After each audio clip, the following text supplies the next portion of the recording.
നീറുന്ന മനസ്സിൽ കരുണാമൃതമേകൂ അമ്മേ.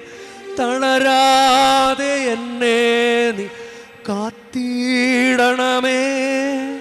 കനിപോലും നിൻ ഇരു കൈകൾ നീട്ടി എന്നെ കരതാരിൽ കൺമണി പോലെ കാത്തിടണമേ.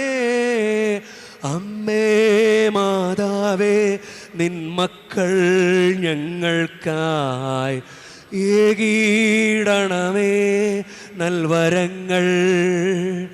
അമ്മേ മാതാവേ, നിൻ മക്കൾ ഞങ്ങൾക്കായി ഏകീടണമേ നൽവരങ്ങൾ. നിൻ പൊന്നോമൽ സുതനായി ഈശോ മിശിഹാ വഴിയാൽ ഏകീടണമേ അമ്മേ നൽവരങ്ങൾ. അമ്മേ മാതാവേ, നിൻ മക്കൾ ഞങ്ങൾക്കായി ഏകീടണമേ നൽവരങ്ങൾ. പരിശുദ്ധമ്മ നമ്മളെ വളരെ സുന്ദരമായി സഹായിക്കട്ടെ, അതനുഭവിക്കാൻ സാധിക്കട്ടെ. ആമേൻ.